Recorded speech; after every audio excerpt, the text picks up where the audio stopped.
Монголын төрд шургалсан эрлизүүдийг ажаад байхад хормоо санаатай ховдог муухай хүмүүс байгаажээ. Нийтлэг шинжинд ханад чадахгүй шуналтай эхэдэж баг хийх ба эд хэдэгтээ гэрлийн хурдаар үххэ мэдгүй идэнэ. Тийм ч учраас 70 жил бүтээсэн Монголын ард түмний тэр их баялагийг ердөө 6-7 жилийн дотор эдэж устгаж бараад одоо сая жилийн турш хэнийч гар хүрээгүй байгалийн баялагийг маань цөлмөж залгаад дуусгаж байна. Гэхдээ тэдний бие их муу. Орон шоронд орохороо бараг л гэрлийн хурдаар үхэж далд орхоо шахна. Эндээс харуул цадхаа мэдхгүй идэх хэдиж бие хаа гэж авах юмгүй хүүрсэн даавуу шиг л хүмүүс байдаг ажээ. Орой шоронд хийлээ өглөө болоогүй байхад л энч бөөр тэрч тавсаг иймч шулуун гэж тэмч хойшлох бөкс өвдлөө хавдлаа өглөө хатлаад болно. Дээр нь толгой дараалан сахарын өвчтөд тул шоронгийн хаалгаар орж явах тул үхэж далдрах тал руугаа хазаах тул эмчи магадлаар гараад явчихна. За тэгээд харин бусаж орохгүй дээ. Үүнээс харвал урд зүгээс эрлийцчихсэн хүмүүсийн бие хаа гэж хариугүй юмнууд болж мутацлагдаг ажээ. Уг гарал үүслэн ч бас өвчин дахта муу юм байна лээ гэдгийг бид корона гарснаас хойш сайн мэдж авлаа шүү дээ. Адилхан нэг гортог дотор тусгаарлагдаж байсан өвөр монголчуудын яриагаар бол хятад хүн коронод усвал барагтай үхэж байж салнаа гэж яриад байгаа юм. Тэгэхээр ийм улсуудтай эрлийцчээр өөттэй юм болохгүй л дээ мэдээж. Чухам яагаад ийм юм яриад байгаа тэнэг вэ гэж бодож байж мэднэ.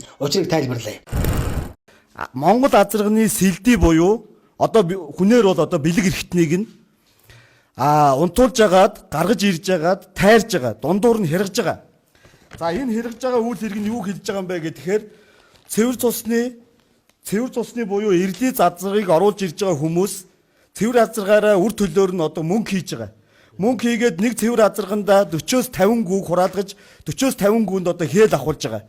Тэгээд тэр цэвэр азарга нь өөрөө Монгол адуу шиг Монгол азарга шиг тэр гүүгээ хамгаалж хурааж бэлчээрд явах ямар ч чадамжгүй учраас зөвхөн үр төлөг гიშгүүлж хээлтүүлчихэд нөгөө цэвэр азаргаа авчихлаар тэр гүүг цааш нь зунжингаа намаржингаа тэр өвөлжингөө тэр гүүг хайрлж хамгаалж одоо бусад азарганд алдчихгүй хамгаалж явах үүргийг Монгол азарга өөрөө байгалийнхаа зөн совингоор хийдэг. Тэгвэл Монгол азарганы тэр сэлдийг нь тайраад буюу эргэтнийг нь тайрж агаад тэр азаргаар зөвхөн тэр өөрөө тэр одоо байгалаасаа тэр азарга байх дур сонирхол дээр дур хүсэл дээр нь тулгуурлаад тэр гүүгээ гიშгэхгүй байх боломжийг нь бүрдүүлээд эд эрхтнийг нь тайрж байгаа үйл явдал байгаамаа энэ байна. Эд эрхтнийг нь тайрж байгаа үйл явдал байгаамаа энэ байна. За нэг иймэрхүү юм болоод байгааг та бүхэн сонслоо ойлголоо. Энэ чинь тэгэхээр юу гэсэн үг вэ? Юу гэсэн үг ч юу ах вэ? Ерөөсөө Монгол адууны байглаасаа шалгарсан бэлчээрийн хатуу чанга шин чанарыг л мөхөөж сүнэж байгаа хэрэг юм шүү дээ. Хүн дээр жишээ нь бид ямар хөө хүүрсэн юмнууд өлөв долов гэд явааг дээр хэлсэн. Мал дээр ч бас ерөнхийдөө ойлгомжтой тиймэрхүү юм болно. Интернетээр хараад байхад нэглэг сүрхий дүүгэлсэн сүртэй азарганууд хоосон сексэлзээд байхаас ш чадаж байгаа юм байхгүй. Ямар сайндаа л эзэн азарганыхаа сэлдийг барьж ээж гүүрүүн шургуулж байх хэвдэ. Ганц муу гүүн дээр хараачхаж чадахгүй заавал уюулж тушуулсан юм дээр хүний тусламжтайгаар харайх чавалдаг адгуусагч одоо юу гэмээр юм дээ чаавс. Ерөн ч тэгээд хашааж үчээд өдөр хоног өнгөрөөдөг амтны хувьд гүү хурааж гიშгэд дайрна гэсэн ойлголт яаж ч байх вэ? Дээрээс нь Монгол адуу шиг сул тавиад орхиё. Өөсүүлгээж усууж чадахгүй харагдаж өгнэ. Тэгээд бас хүүтэн даахгүй хөлтөөд модойчхноо. Ер нь бол гэрт хижээдэг хавн хошгол юмнууд байна шүү дээ. Ийм л зэрэмдэг юмнуудыг нүүдэлчин Монголын бэлчээрийн гүүн дээр хараалахаар дундаас нь ямар ячийн төл бий болох нь ойлгомжтой. Эхний гიშгэлтээр төвчээр төсвөрийн шин чанар нь 50-60% буурсан сулбагар юм гарч ирнэ. Ганц авах юм нь огцом хурдтай байдаг гэх шивдэ. За тэгээд юутаач тэрэнд нь бэлчээрийн адууны шин чанар хагас хугас үлдсэн байгаа тул ямар нэг монголгүй гიშгчээ болно. Ингээд хоёр дахь шатны эрлиз мутац явагдаж үлдсэн шин чанарууд нь юу ч байхгүй болно шүү дээ. Яг л нөгөө нямхан өмчийн 21 хоногтой корона сургаггүй алга болдог шиг. Ерөн ч тэр корона ихэндээ ёстой нэг саахалцж байснаа сүүлдээ 800,000 төгрөгийн эмэнд нам дарагдаг ханиад маягийн юм болоод замхарвуу яав. Ер нь бол тиймэрхүү. Энэ мэтэр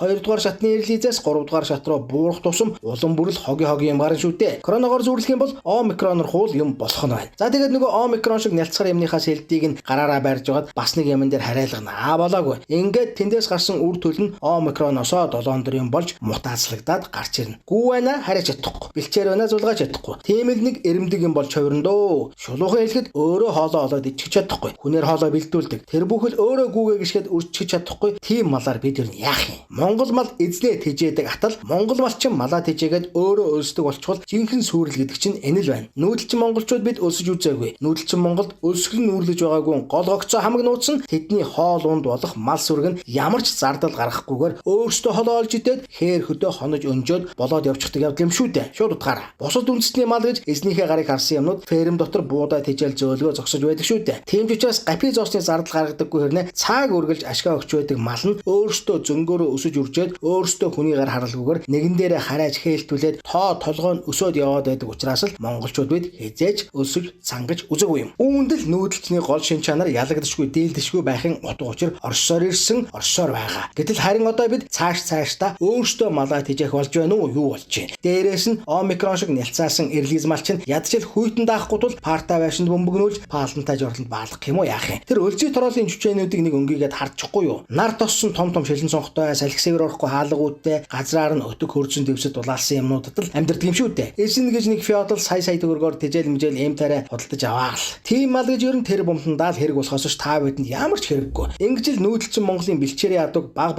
нь эрлизжүүлэн устгаад эхэлж байгаа юм. Үүний төлөө цэвэр цусны Монгол азарганыхаа сэлдийн эрхтнийг нь тайрч тамлаж яргалж байгаа хэрэг юм шүү дээ. За тэгээд нэгэнд гайгүй урдаа азарга байна. Нэг гүүн дээр хараалгачих яа гэх мэтээр л цаашлан да. Ер нь болвол хэдэн жилийн дараа Монгол адуу ихэнхдээ ийм болчихвол яах юм бол? Ойлгоход их амархан. Өвөлдөн зөвхөн дулаан хүнзэн тэжээж адууч нь өөрөө гүүгээ барьж ирээд азарга аргадан байж сэлдийг нь барьж ягаад гүүрүүгээ шургуулнаа. Новш гэж. Гарч ирсэн нялзраа ямыг нь хүүгчиг өлгийдэж дулаалж хуурайлж угжиж тэжээхгүй бол шоронд орохороо өвчнөн сэтрээд мажийнхаа шахдаг нөгөө хэдэн эрлиз шиг юм болно шүү дээ. Ингэж л бэлчээрийн Монгол адуу хог болно. Өвөлжөнгөө гар дээрээс овёос тэжээл цусалж мөнгө урсгах нь дээрээс нь хөдөлгөөнгүй малын бие хаагж өттэй байхгүй нь ойлгомжтой тул эм тарай тусал шиприз талиж өгнө. Нэгэнтэй л бэлчээрийн өвс ургамал идэхгүй малын мах амт чанар чиж новшин болондоо гिचлэн төмөн зовлон мянган бэрхшээл үүснэ. Та бид адууны мах чанарч умс гэтэ огтлогч löөлөө болно. Өвөлжин хаваржин зүчэн тэжээсэн адуугаа мэдээж өнөөдрөх шиг үнээр зарахгүй шүү дээ. Тэр навшнууд ямар буйны ойлголгоо байгаа ш. Эхлээд зардлаа бодож үзээд дараа нь ашгаа бодно. Тэгсгээд нэг тоогоор нь дээрээс нь ченжүүд ашгаа нэмнэ. Тэрний дараа л таны хөрөгчөнд очвол их юм. Эсвэл эмээлтээр дамжаад урагшаа гаргачих магадлал өндөр. Тэр цагт хэдэн төгрөгөөр ганц хэл мах авч харих юм болоо гэж бодоод нэг үзээрэй.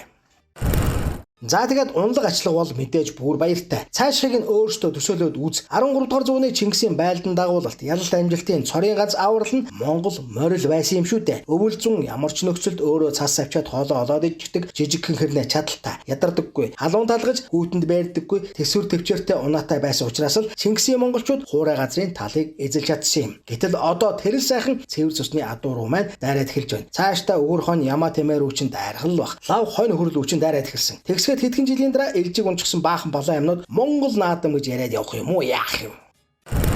Эрлизүүд хүн чанар муутай, биехаа бас муутай. Нийтлэг шинжин эхидэж багхийн, эдгтэй харин ханаж чадахгүй хитэн. Тийм ч учраас 70 жил бүтээсэн Монголын ард түмний тэрх баялагийг ердөө 6-7 жилд эдэж ууж дуусгаад одоо хөрсөнд орох байгалийн баялагийг маань солимож залгаад дуусгаж байна. Ихэддэг гэрнэ эдгээр эрлизүүд биех муутай. Орон шоронд орохороо бараг л гэрлийн хурдаар үхэж далд орох шахна. Ингээд бодвол эрлизүүд гэж цадхаа мэдэхгүй идэгч биехаа гэж авах юмгүй. Бараг л хүүршсэн даавуу шиг хачин юмнууд байдаг гэж. Монгол адуу Монгол мал маань ч бас ийм л болох зам руугаа орж явна. Еврей ихтвэл дайн гардаг гэдэг юм да. Эрлиз ихтвэл харьяадаг юм бол зах цухаас нь харж алсан шүү дээ бид.